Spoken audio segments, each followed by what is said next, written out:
Hey guys, welcome back to the YouTube channel. Today's going to be a very exciting day because we are getting the 350 dyno tuned today at Race Ready Garage.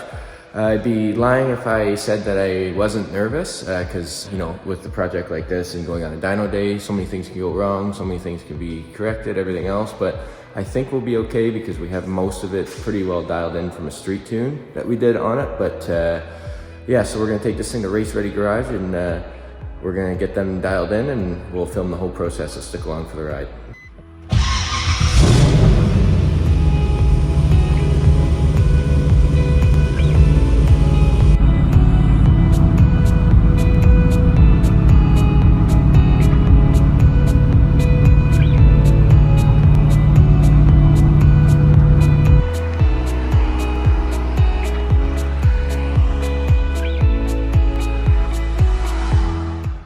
Pulled me over for having no front license plate, but then he got a more important call to head out there, and he just gave me a verbal warning, so that was okay. Nothing major, I wasn't speeding or anything, so minor setback in our journey to the dyno here, but we're gonna carry on.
We have 450 horse. The restriction right now is this intake here and throttle body. We're going to see if we can pull more out of it.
Alright guys, so we are back from Race Ready Garage, and as you can see there, the numbers were actually really good. I was expecting around that number in my head there. I didn't want to say anything too you know, too high or too low, because then that way you're either disappointed or not, but that's a good number. The torque numbers are great. As you can see in that first pull, we did 450 wheel horsepower and about 427 torque, I think it was, on that first pull.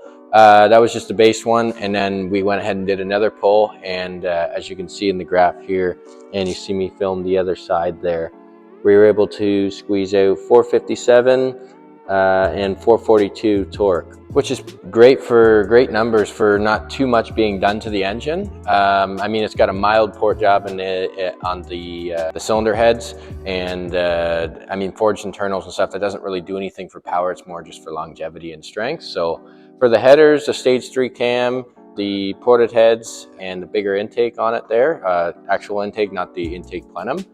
it did pretty good for numbers. The exhaust is full 3-inch all the way through too, so it's for a car that weighs around 3,000 pounds, this car moves really good for those numbers. So I'm quite happy with that. It's reliable, it's safe, and those are the numbers that you can get or expect to get out of the system like this. I could crank it up a little bit more, get a more aggressive cam and everything else in it, but I think this is perfect for a street car. For a street car, I mean, you don't need much more than that anyways. It's fun, it's light, it whips around, and it's reliable. You're not going to break anything or whatever. So anyway, so yeah, no, it worked out pretty good. And then the next video I'm going to try to do with this year before it starts to get really crappy, I'll just do a dyno video with the Mustang, so we should be able to see what that puts out. But this car was right in the money there with around 535 crank horsepower, and it was right on the money if you do the conversion there with roughly a 15% drivetrain loss throughout.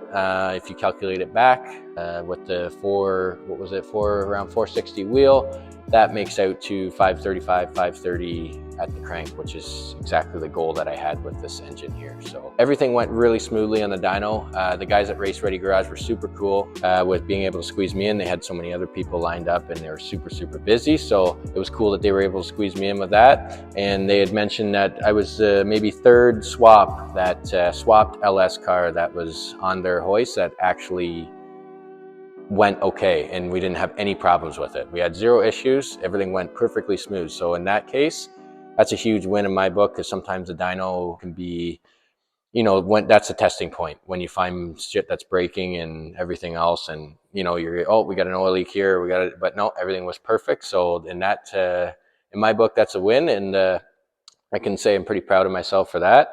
Usually dyno days can go either south or really good. So in my case, it went really good today. So thanks for sticking along with me today. And thanks for sticking along with me with the whole project. If you haven't followed the rest of the videos of me putting this car together, make sure you go check those out. They'll be in my previous videos. But for now, guys, we're going to be signing out here. Talk to you in the next video. Peace.